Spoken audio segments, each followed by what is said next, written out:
Please, if you can go for the fourth seat.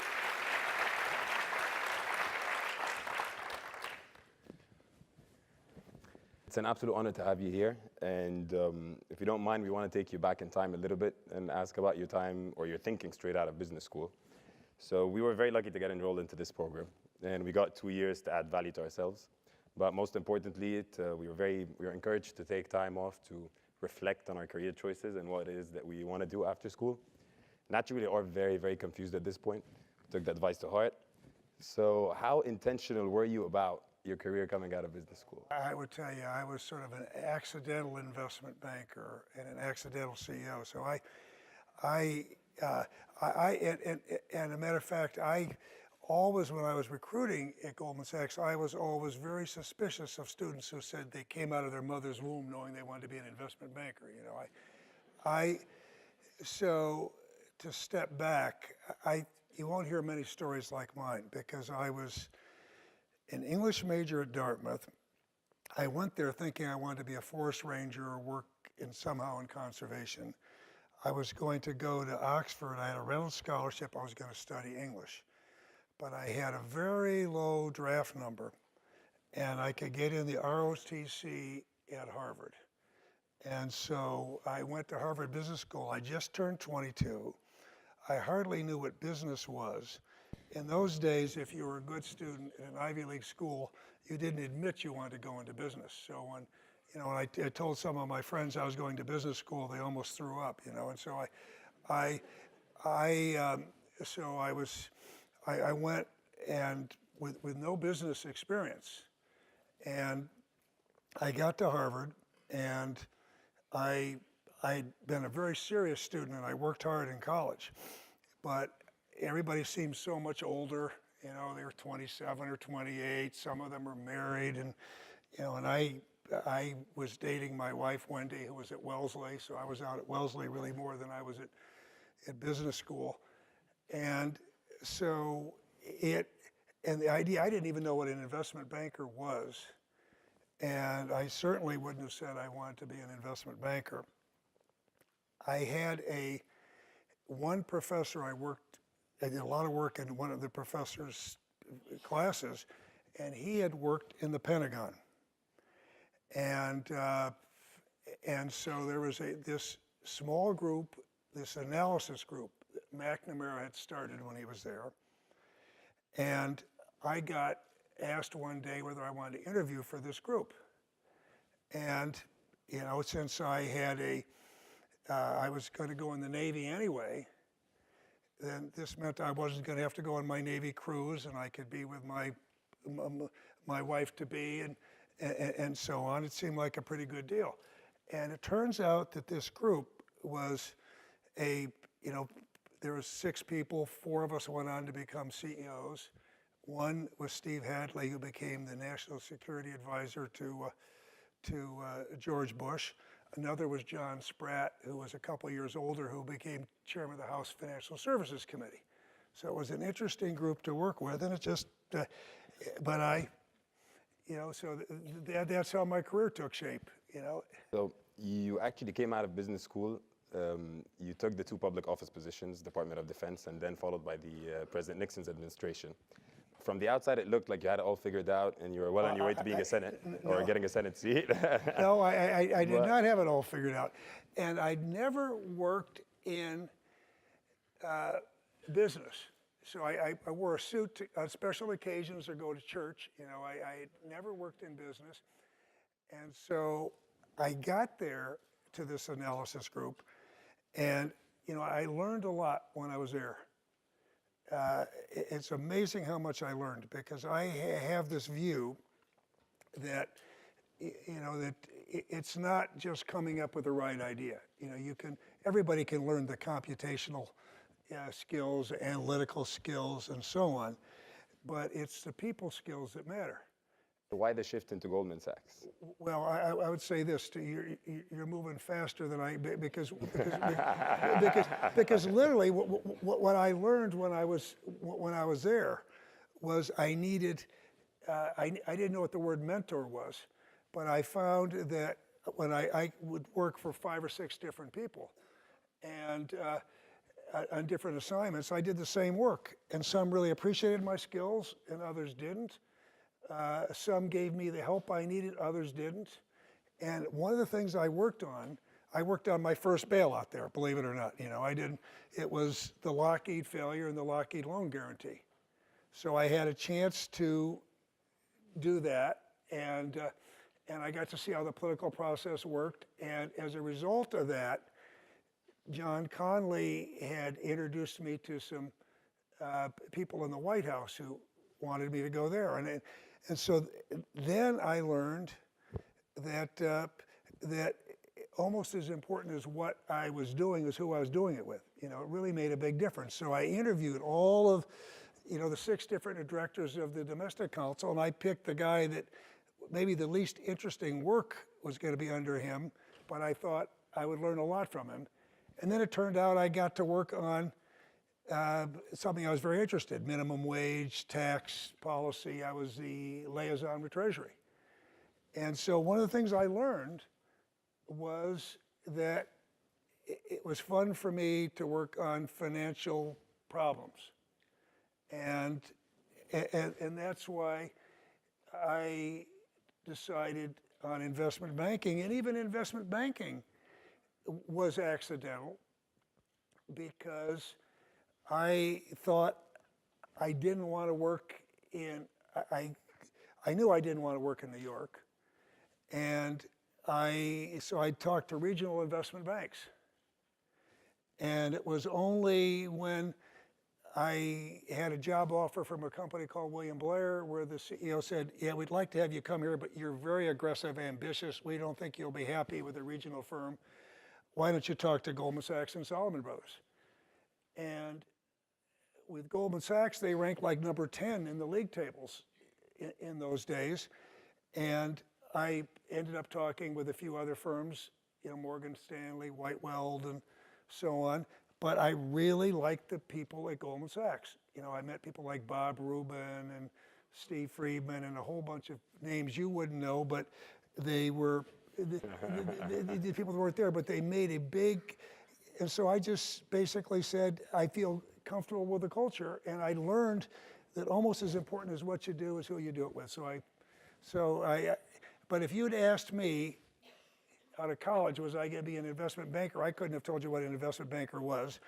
And at business school, when I was there, the hot thing in those days, when I graduated from Harvard Business School, let me say the first 2 years I was at Goldman Sachs, they lost money in 73 and 74, that people weren't going to investment banks out of business school. They all wanted to go to McKinsey or BCG. And the hottest thing was Hilton Head, Sea Pines, real estate development. You pictured people lighting cigars with $100 bills. And so wherever the students wanted to go, that was all just about before it would blow up. That's where they wanted to go. And so I went, yeah. So 32 years later, you made the exact opposite transition, going into public office as the Secretary of Treasury. So can you walk us through how you made that decision, and how were you a different person than the person that went into finance? Yeah, but let me, again, I'm going to go, brevity may not be one of my virtues, but I will say this, that when you went to Goldman Sachs in those days, you went to an investment banking, you didn't go because you wanted to run something. You wanted to work with clients. Okay, if you wanted to run something, you went to work for a real company. So I had no interest in running something. I wanted to work with clients. And so again, I'm just saying this in terms of career advice, because I am suspicious of career engineers, people that plan it out every step of the way. And I'd have people come up to me all the time at Goldman Sachs and say, Hank, should I do arbitrage, or should I do private equity, or should I be doing corporate finance? And I'd say, well, what is it you like? What is it you're going to do well in? And so I only wanted to work with clients. And so I was in Chicago working with clients and was really focused on a wide range of clients. I turned down a variety of promotions. I stayed in Chicago. When finally they put me on the management committee. I ended up starting a private equity division from Chicago, co-heading investment banking from Chicago, and getting Asia in my portfolio because my partner in New York said he wanted Europe, and he said Asia's closer to Chicago. So, so that's how, so my career took a whole lot of, it was only as time went on that I learned that I enjoyed managing. And then only when we had, Bob Rubin went to run, went to work for Bill Clinton, in the White House and then Treasury, and his co-head had a physical problem and had to leave at the same time Goldman Sachs had trading losses. And I was in Chicago and the management committee had to pick the next management team. I told my wife, it's going to happen over the weekend, don't worry, I'll come back. And Goldman Sachs had losses, and I had to have her send a couple suits. I had to go buy stuff. I stayed there, and I told her I'll just do this for 2 years, and it was a rolling 12, it was a rolling 2 years. I was there for 12 years.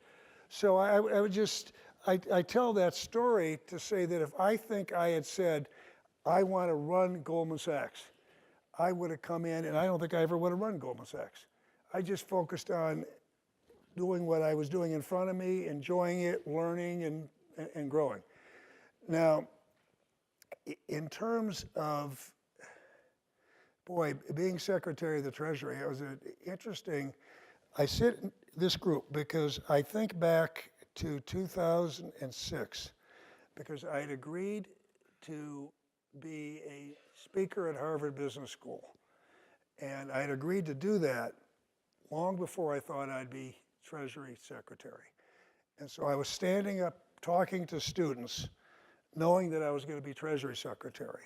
And I remember thinking, I used to go and recruit all the time. And I would say to people, the world is changing quickly, the pace of change is increasing, embrace change, change is your friend, et cetera, et cetera. And I was thinking, my stomach was churning as I was thinking about that change and thinking, oh my God, I'm gonna have to eat my own cooking, because we all say we like change, but we hate change, really. It's a difficult thing. And so as I was running Goldman Sachs, I enjoyed it. I thought I was doing it well. And so when I got the first approach from the White House, I immediately turned it down. I had a wife and a mother and 2 kids who were very, did not favor George Bush. And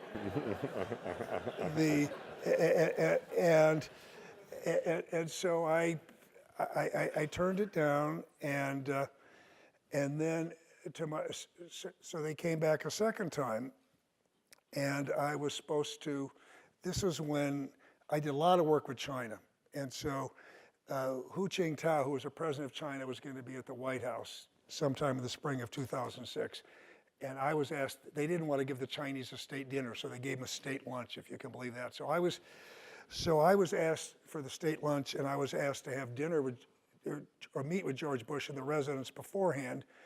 Would I do that? And I had agreed to do it. And then as the time got close, I said, I can't do that. I can't turn down the president. I'm not going to leave Goldman Sachs and join the administration. So I blew it off at the last minute.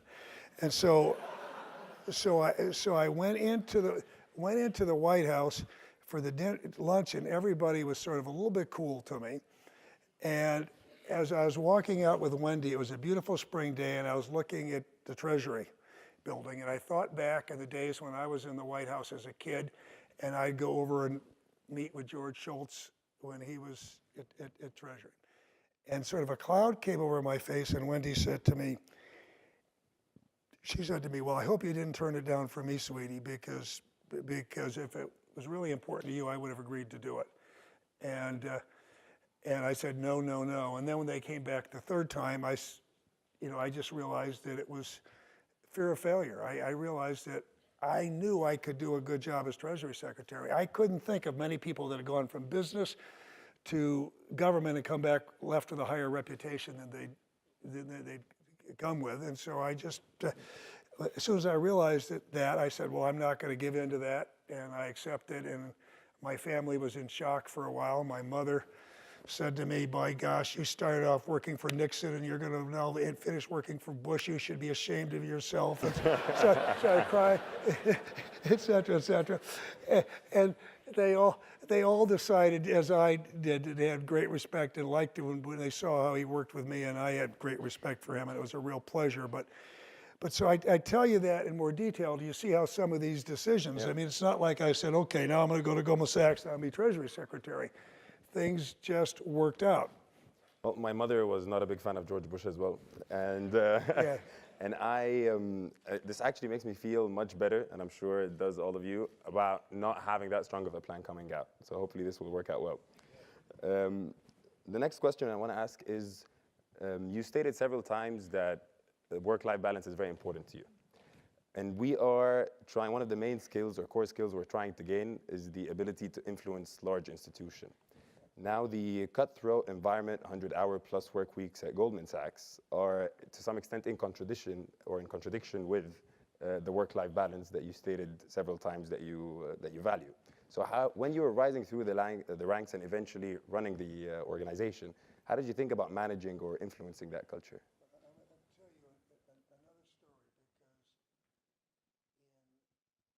I think it was 1999, after we went public, I had a nephew who was graduating from Kellogg Business School, so I was the speaker there.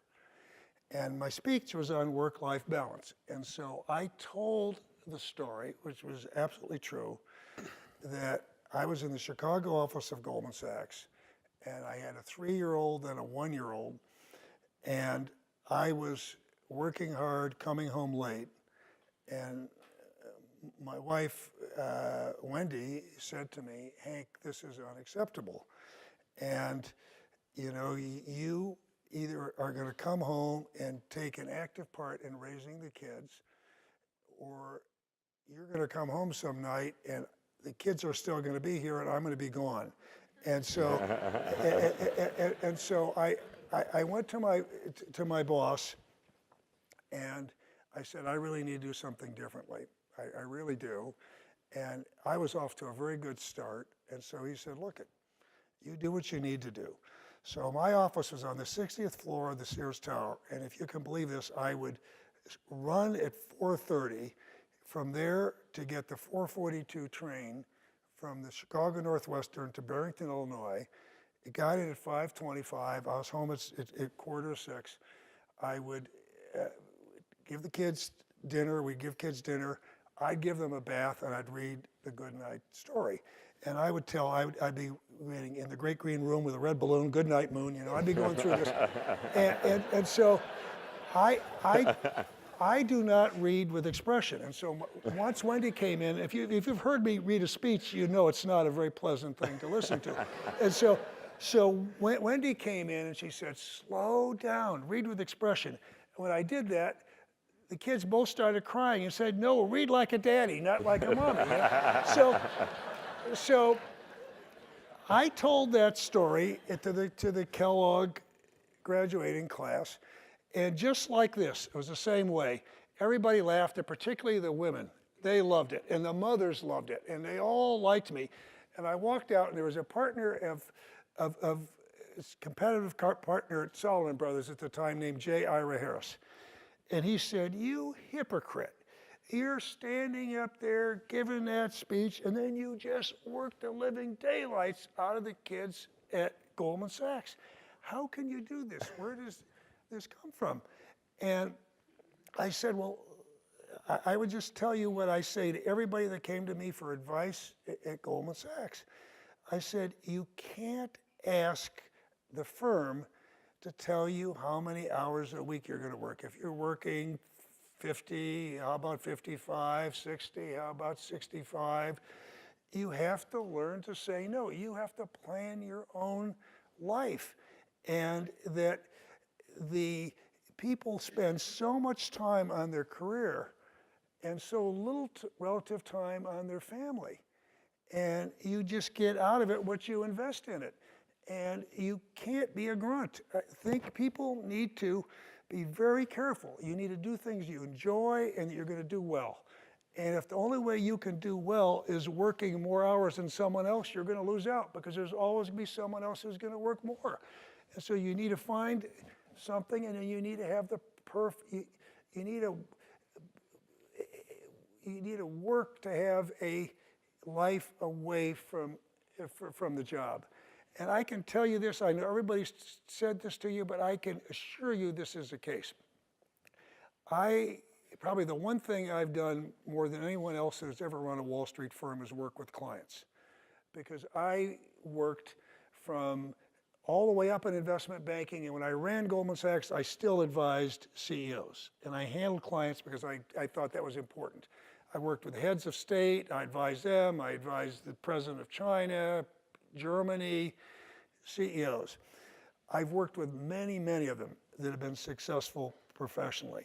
I've worked with many, many people that didn't get where they thought they were going to get and retired and came to me for advice. And I know of many, many people that didn't quite get to where they wanted to get with their career, and they're happy. They're happy and they're well balanced. I don't know anyone that says, boy, I had a great career and I'm happy because I screwed up my life outside of my career, my family life. There's no one that feels that way. And I take it to the point where I encourage people to do things also in the not-for-profit area. When I ran Goldman Sachs, I chaired the Nature Conservancy. I chaired the Peregrine Fund. I encourage people to do these things. It makes you better at your career. It's not easy, and don't expect your bosses to take care of it. I mean, I think you need to take care of it. You need to get yourself in a situation where you can balance it. It is really, really important, really important. And so it's tricky. We have some class members who got offers already, so I hope they can pull this off. Good luck. Moving forward to the point when you became the Secretary of Treasury, you stated before that you identified specific risks that the financial system was running, specific financial industries, and you've actually pointed it out to President Bush well before the crises. One of the core skills we're trying to gain out of our experience here is how to think and strategize in a preventive manner to avoid crises. So what did you do between the years of 2006 and 2008 to implement that change? And for example, would it have been possible to implement something like the Dodd-Frank Act earlier, or maybe in 2006, rather than only implement it after hell broke loose? In 2006, after I became Treasury Secretary, the President, my first meeting, he took the economic team to Camp David. And I was asked to talk about entitlements, because that was one of the reasons I was coming down, was to work on entitlement reform. And I said, no, I'd like to speak about financial crises, because I'd been through one in 94 and 98, and I saw excesses in the system. Now, I saw nothing like the one we had coming. And when the President said to me, what will cause it? I said, I don't know. It will be, afterwards, it'll be clear, with people with 20/20 hindsight will say it's obvious. And there'll always be someone that says, I predicted it, but that person won't predict the next one, okay? Because they're unpredictable in terms of the timing and the cause. If you don't mind me interrupting, we're off-the-shelf derivatives and credit default swaps not apparently toxic at that point? Yeah, so what I did when I came down, he said what might cause it. I talked about credit default swaps. I talked about a huge problem I saw, which had been working with Tim Geithner at the New York Fed to clean up, where they're just, I won't go into it, but there was a very big technical problem with credit default swaps. I thought hedge funds, connectivity to banks. I didn't look at, say, mortgages. I knew there was some issues with subprime, but the idea that the whole housing market would drop, we'd been looking, I was a post, I was born in 1946, and ever since World War II, if you bought a diversified portfolio of residential mortgages, the only risk you had was you got your money back too soon because there was no nationwide decline in housing prices. It was a commercial mortgage market. And so we didn't see that. We didn't see the money market. But the advantage of having said that was the huge advantage to me was I had a year to build the relationships we needed to build before the crisis. We couldn't, the horse was already out of the barn. The excesses were there, but I had a year where we had something called the President's Working Group on Financial Markets. And so then I started working with Ben Bernanke and Tim Geithner, and we didn't uncover the problems. We never thought about money markets or the tri-party repo market, but we did a lot of work together and we built strong relationships. And then most important of all, I had a chance to build a relationship with George Bush because if there's any point I want to make to you all, it's all about interpersonal relationships. It's all about working with others. Getting anything done that's important requires that. I had negotiated quite a deal when I came to the White House because I got turned down several times when I came to Treasury. And so that I could make all the appointments regardless of political party at Treasury, that I'd be the primary spokesman and advisor on domestic and economic issues, how things would be staffed. But I realized when I got there that no matter what I negotiated, if it didn't work between me and the president, this whole thing wasn't going to work. It was going to be my fault, not his. And I'd been trained as an investment banker. I wasn't running a big firm where people gave orders.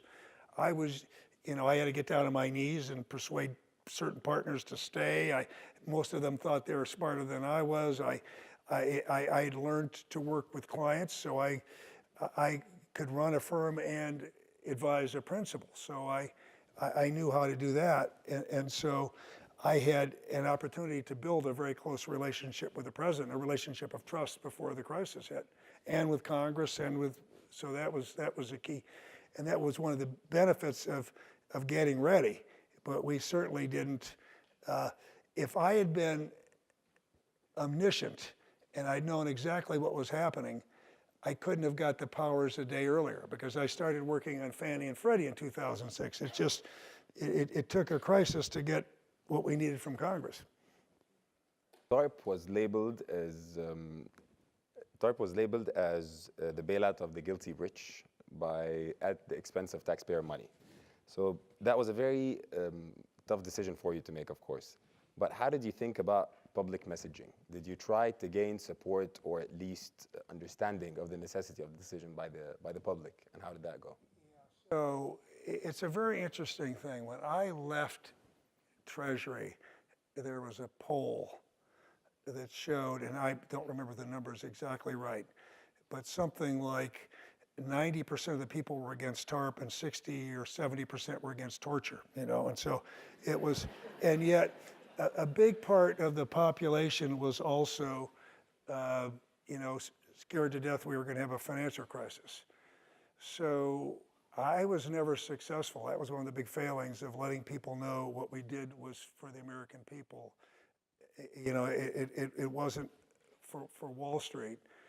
And I think most people to this day still don't know that all the money we put in, that when I left, 95% of the programs, the programs that accounted for 90% of the TARP dollars were in place, and 75% of the dollars were already out the door. And the money we put into banks and insurance companies all came back plus just about $50 billion. And it prevented a disaster. But you don't get credit for a disaster that people don't see. When we went in and asked for the TARP and painted the picture of, the economy was turning way down and it was going to get much worse a number of months out no matter what we did.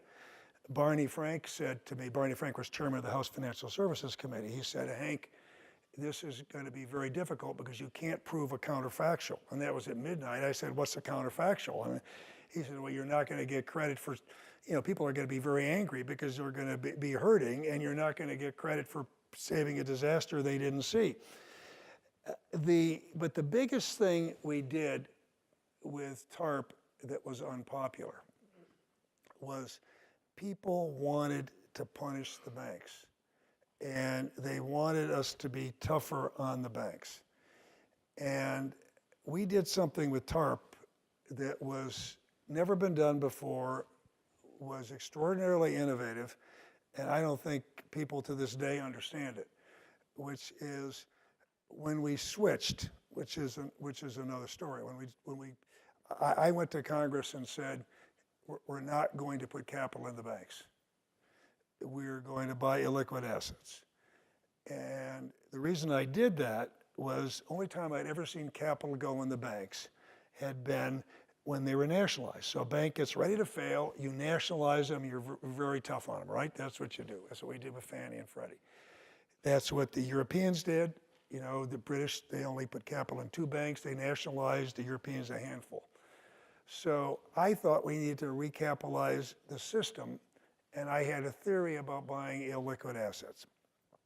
But I told Barney Frank, we need the authority to put capital in because I thought we might have to nationalize a few. So when we got but in the 2 weeks we were up in Congress, the world seemed to change. You know, Wachovia went down, WAMU went down, the Europeans had to bail out their banks. So I went to George Bush, and, you know, I would say when you're in a crisis, you're dealing with big, ugly problems are not going to be elegant, perfect solutions. So you got to make decisions. And if you're wrong, you got to be willing to change. So I went and I said, guess what? It's not going to work, you know, buying illiquid assets. We have to put capital in banks. And he said, well, how are you going to explain that to the whole world? I said, I don't know. I'll just say we made a mistake. We're going to put capital in the banks. And he said, good. Do what you're going to do to save the economy. So, but then what we did was we made attractive terms because we wanted to recapitalize the banking system, and we put capital in 700 banks. So I chose stability over doing what would be politically popular. And what about the misconceptions or the personal misconceptions, when it came to exaggerated bonuses, golden parachutes? Why not put something in place that makes it very clear to the people that individuals within those institutions are not benefiting? Yeah, well, you're right. That of all the things, well, first of all, if we'd done that, if we had put all those conditions on, we could have easily put those conditions on. And we did more than that when you look at AIG or Fannie and Freddie. But if I'd done that, then every bank is the tallest midget. They don't need capital until they're ready to fail. And you just would have had a number of serial failures. So what we did, we put in a number of provisions, and we put in a provision on parachutes, okay, but not bonuses. If we'd said we're going to determine how you pay people, then many banks would say, well, we're not going to fail. But we recapitalized the banking system. So it was very unpopular, but look at where we are relative to Europe. You know, they're still, the governments are bailing out the banks, which is bailing out the government and so on. Our banks were recapitalized. And that set that put everything in place that was needed for the stress tests and for recapitalizing the banking system. But you're totally right. And of all the things that bothered me, and I thought was egregious, I just thought it was so beyond the pale, was those bonuses. Because after the fact, you know, bankers didn't have to say we've done anything wrong. They just have to say, thank you, the United States of America. What was done saved the system, even if our bank might not have gone down, which they all might have said. And so we are going to show some self-awareness and sense of decency, you know, and so on. So, you know, I sat there dying watching, the bonuses, but there weren't requirements, and I would do the same thing all over again. I tell you, that's why we recovered so quickly and why it worked, and the capital came back. But people are angry. Thank you very much for that. You've been very accomplished. You've actually accomplished more than any of us could wish to on several fronts. And after all of that, you decided to dedicate the rest of your life to the work at the Paulson Institute. So what is it about the US-China future collaboration that you place so much value on? And where do you think, are there any specific opportunities or sectors that you think we should keep an eye on?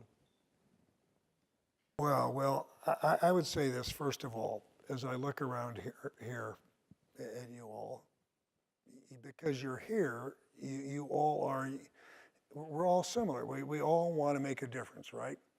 We all want to have a rich personal life. We want to do something professionally where we make a difference. And my theory is always, you need to say in today's world, where there's so many talented people, where do I have a comparative advantage?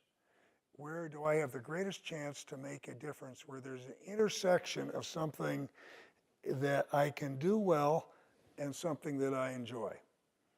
Okay, so two things happened over the course of my career.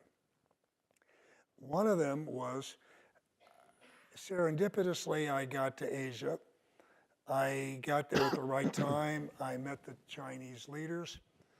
And I was there, and I would just say, if you're interested, my Chinese version of my book came out, Dealing with China, which is a book I wrote. I wrote the first one on the crisis, was On the Brink, Dealing with China. The first third of the book is about investment banking in China, bringing how capital markets transactions brought Western know-how and capital that the leaders used to open up the country to competition. And so I was there. It really revived my career. I would have left Goldman Sachs. I was interested in maybe doing some other things. And I worked on the first big public offering for China Mobile, privatization, then the PetroChina, then the first bank deal, Bank of China. And so I worked alongside of people that if you were to name the people, the guy who runs the central bank, the guy who's the Minister of Finance, Lo Jiwei, Zhou Xiaotran, the central bank, Wang Qisheng, who's now runs a big anti-disciplinary committee and is on the standing committee. I worked with these people.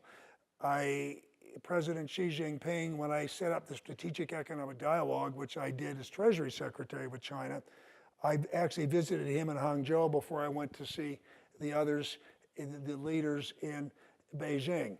And so I helped him plan, when Xi Jinping visited the West Coast last September, he asked me to get together a group of CEOs to have to moderate a discussion with him. So I know these people, so I said I can make a difference there.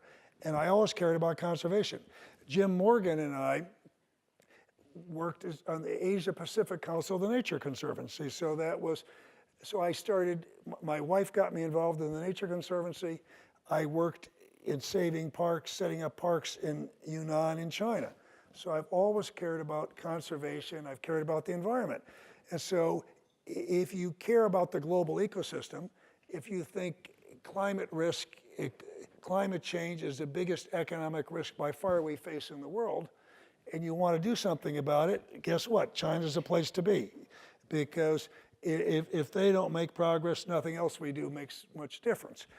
And so I basically said, I care about the environment, I care about conservation, I've made enough money, I don't need to make more money, I'm gonna do NGO. So I set up the Paulson Institute, and I also, the Nature Conservancy asked me to do for them what I've done in China, which I set up the Latin American Council of the Nature Conservancy. So I got back from China on Saturday, and on the 9th, I'm going to Oaxaca, Mexico, where we're gonna have our meeting with the Nature Conservancy. So I work with business because in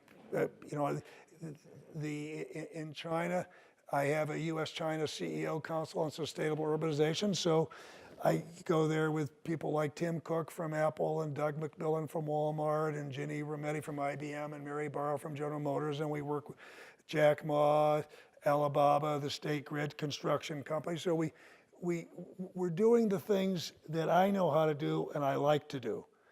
And I must like work because I get on, I'm no longer on a private plane going there, I'm on United Airlines, and Thank you very much for that. Really do. And I mean, I can do this. I'd love to do this for hours, but we're unfortunately out of time. So one final question before we move to Q&A. You and Wendy have been married for just under 50 years. Myself and Dana, who's here with us today, have been married for just under 2 months. So do you have any advice for us? Well, I would say people always make jokes and so on about this, but to me it's serious. And I think the key thing is we got married when we were young, and we grew together, and we kept common interests. I've seen so many couples, they get married and they grow apart. And so we've done all of our conservation work together. We've done so much jointly. When I was in, she's helped me immensely in China. Like many of our most important relationships were ones that we both built. We were last Thursday, is the two of us. I was asking her, please stay an extra day because we were going to have dinner with Premier Li Keqiang and his wife Cheng Hung, and she speaks beautiful English. She studied American, nature writing, literature. Studied the Transcendentalists Thoreau and Emerson, and so Wendy was there. We had a workshop on wetlands conservation, and Wendy was there doing that with me. So I think that the key is you need to find things that you can do together. Everybody talks about me as being a bird watcher, okay? I like being outdoors. I really don't like bird watching as much as Wendy does, but I do it because I've got bad eyes. I don't see them as well, but I do it because I enjoy it, and I'm doing it with her. And so we find those things. And then the other thing I really find that is terribly important is when there are differences, to talk about them and learn. The most important thing you can learn is to say, I'm sorry, even if you think it's the other person's fault. If you learn to say you're sorry, and just really learn to say you're sorry. And so we would always, every week, no matter what, no matter how busy I was at Treasury or whatever, we would go for a long walk or a bike ride. And she tells the story of the time when we were going for a bike ride at Treasury when I was so, when my mind was elsewhere. I rode the bike right into a gate and collapsed and, on the pavement. So, but these relationships you get out of, I would just say this to you, there's not a perfect job, there's nothing that's perfect. I've got as close to a perfect wife as you can have, but nothing, no marriage, anything is going to be perfect. You get out of it what you put into it. And so you need to keep investing. And if you don't continue to invest in your marriage, no matter how much you're in love now, 10, 15, or 20 years from now, you'll grow apart. So it's just like anything else. If you value it, you will keep it. Well, I'm sorry.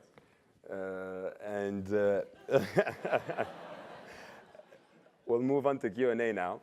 So when you're asking the question, please stand up and state your name. I wanted to ask, what do you think of the financial technology sector, and how do you think that's going to evolve and change the relationship between banks and consumers?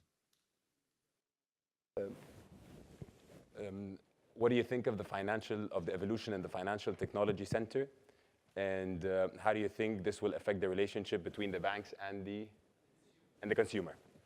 The evolution of what? The financial technology sector. The financial technology sector, fintech, okay. Fintech. And Sorry about that. okay. And because I tell you, it's amazing what's going on, and the time, and you look at what's going on in China with Alipay and so on.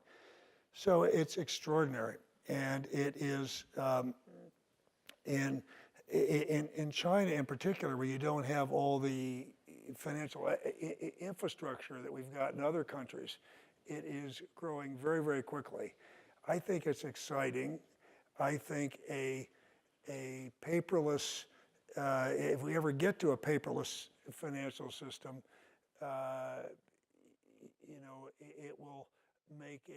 it'll make a big difference in terms of transparency and all kinds of other things in terms of taxes and I think the thing we need to be careful about is I learned, and one of the lessons from the financial crisis is you can sometimes have too much complexity or innovation. And one of the things that happened before the financial crisis is our financial system outgrew our regulatory system. And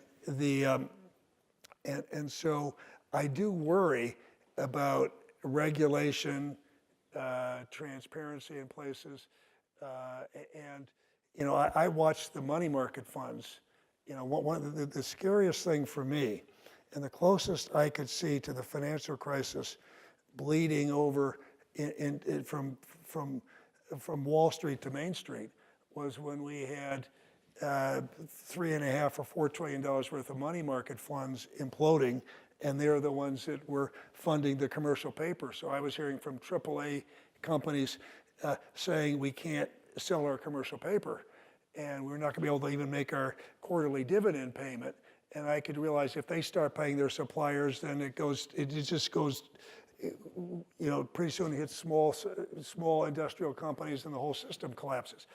And so I think to make sure that this, what I call fintech, doesn't grow so quickly that it's unregulated, and we needed to make sure that there's the right protections and the right liquidity and so on. So if there's an app that controls your entire portfolio at the click of a button, how will that affect Goldman's private wealth management team?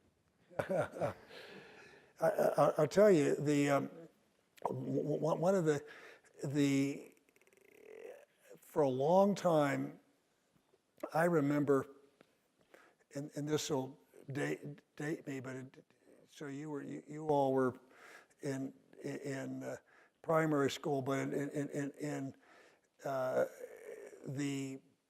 when we had the telecom internet bubble burst, when I was at Goldman Sachs in about 2000, and the years running up to that, everybody was saying, well, how is the internet going to change our business model? How is it going to disintermediate what we do?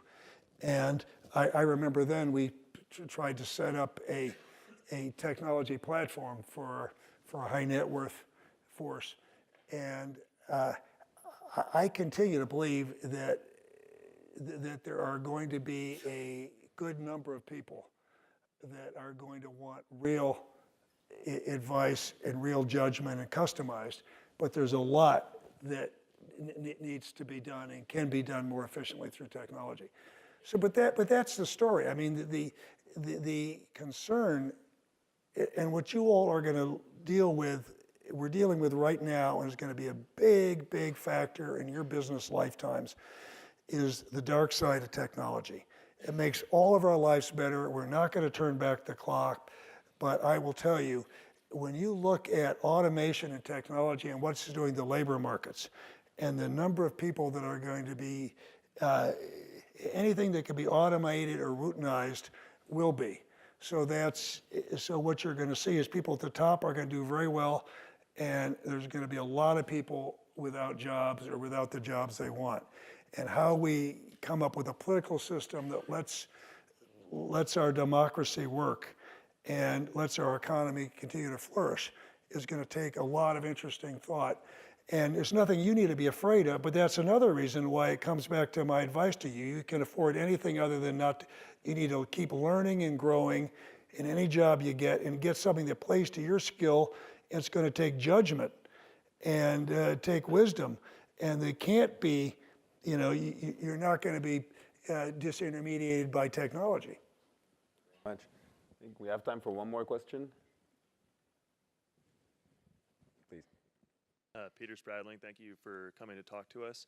So I was just thinking about, given the media reporting on the crisis and the book Too Big to Fail, and the narrative that both of those things cultivated, is there anything about this prevailing narrative that you feel is fundamentally misunderstood or you would want the public to know? You mentioned TARP and its implementation, but are there other things? I would say that I think Too Big to Fail got it largely right. If you want to read the narrative that got it totally right, you'd read On the Brink, because that was a first-hand account, and no one has been able to quarrel with any fact in the book the way it's written. But I would say that the other thing that people ask about all the time when they say, have you made major mistakes? And I say, well, I think the major ones, we made a lot of mistakes, but the major ones we corrected right on the battlefield. So, reversing ourselves, putting capital in the banks, or with Fannie or Freddie, I remember I said if we had unlimited authorities or unspecified, I wouldn't have to take the bazooka out, and I took it out when I had to. But I would say that we still have a surprising number of people that, despite the fact that Bernanke, Geithner, and I are all generally regarded to be straight shooters, don't believe us when they say we didn't have any authority, legal authority, that would have worked to save Lehman. And the fact is, but no one can tell us what that authority was we had, because we couldn't, we had no authority to guarantee debt or to put in capital. And what we learned when Bear Stearns was going down was a Fed loan didn't work when a bank was frankly unraveling. Everybody pulls their money and run. And so we were fortunate enough to have a buyer there, JP Morgan, and guaranteed the trading book. And so when Lehman went, we had AIG, Lehman, and Merrill all going at the same time. And frankly, it was terrible, but we got the best possible outcome. Because if Lehman had been bought, then B of A wouldn't have been able to buy Merrill. And Merrill was bigger, and they were going down immediately. And with AIG, we lucked out because the perception with all of us was there was this big liquidity crisis at the holding company, which was like a big hedge fund, and the underlying insurance companies, which had individual credit ratings, were money good. So the Treasury could loan against those, and the market accepted it. But by the time the market figured out, guess what? That wasn't the case. We now had the TARP, and we could put capital in.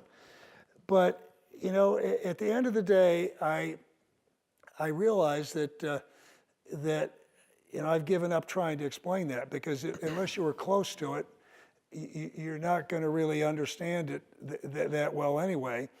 And the fact is, bailouts shouldn't be. The whole thing was unpopular, and I don't think bailouts should ever be popular in the United States. And it's just. And when people screw up, if they take a risk and they succeed, they should be rewarded, and if they fail, they should fail. But the financial system is such that if it goes under, everybody pays. The only other thing, which I wish people knew and understood, and I think this is quite important, is that when there's a financial crisis, everybody always blames the banks. From the beginning of times, banks get 100% of the blame. And banks make all kinds of mistakes, and so some good comes out of that. But the root cause of a financial crisis is never the banks. And don't let anybody tell you it is. It is flawed government policies.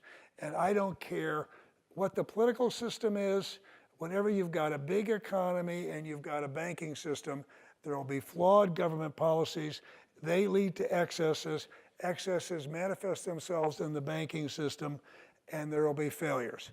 So the best you can hope for is to get to it before the excesses become too great and have the tools you need.